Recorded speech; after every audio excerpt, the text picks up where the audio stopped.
It was a damp, bright morning in Gullhaven. The cobbles still held little mirrors of the mauve sky, and the street lamps shone like warm amber drops. Poppy zipped her coat and held her tiny magnifier. Today she felt like a real detective. Something had gone missing.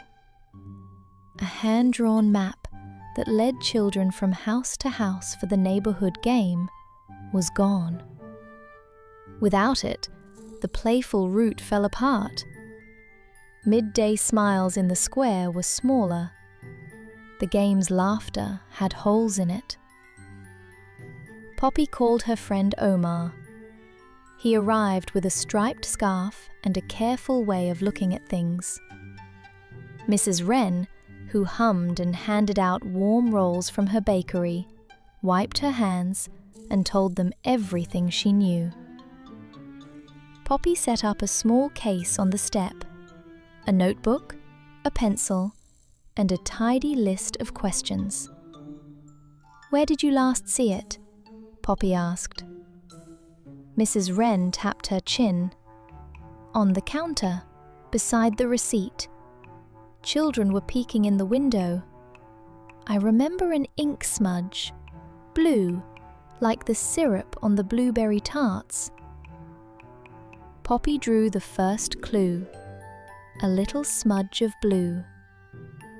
She drew a dashed line to the square, where laughter usually bubbled like a fountain. Omar walked with her, sketchbook open, making careful pictures of the places they passed. He liked to sketch sound, too. Scribbly lines for laughs, tiny circles for giggles. Their first stop was the library. Inside, the librarian smiled but looked puzzled. "I found a torn sticker in a returned book," she said, handing Poppy a small, jagged piece of paper. The sticker had a bright star. Poppy pinned it in her notebook and circled it. Next, they visited old Mr. Hale, who mended coats at his little bench. He pointed to a single spare button he kept in a wooden box. "Found this on the lane yesterday," he said. "I keep it for when someone needs a mend." Poppy's list grew. Blue ink, torn sticker, single button. Each clue was small and quiet. That was how good clues were, gentle and patient. Poppy asked more questions. Where had the laughter been last? Who had been near the map? Omar made a sound map, drawing the streets and little marks for where he heard giggles and where he heard no sound at all. They checked the alley by the bakery. A plant hung upside down over a windowsill. Someone had watered it from above, and the leaves looked surprised. The gate to the playground squeaked in time with each step. In a book tucked behind a shelf, Poppy found a small, folded note with a child's careful handwriting. "I wish I could play, but I am shy."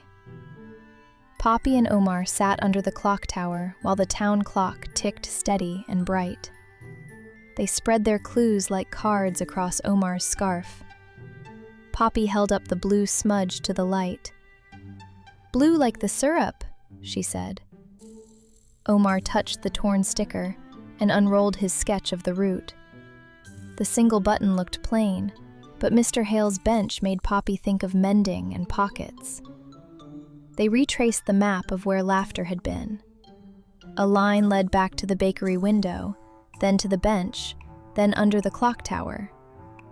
Poppy asked, "Who might be lonely or shy? Who needed help to join the game?" They asked the neighbors again, but this time Poppy asked differently. She sat on the step and hummed, like Mrs. Wren did when she baked. Friendly questions can be like a warm roll. They open people up. A small girl with a knitted hat came forward. She held a coat that had a patch on its elbow and a button missing. Her cheeks were shy, like the note's words.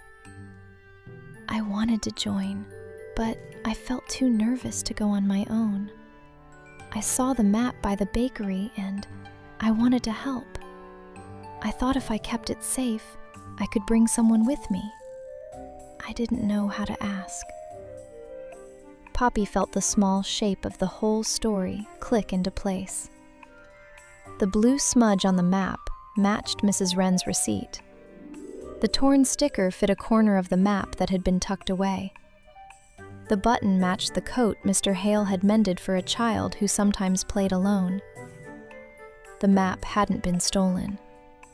It had been moved to guard a plan of kindness. At the base of the clock tower, Poppy smoothed the folded map with careful fingers. She folded it again and handed it back. "It's okay to ask for help," she said softly.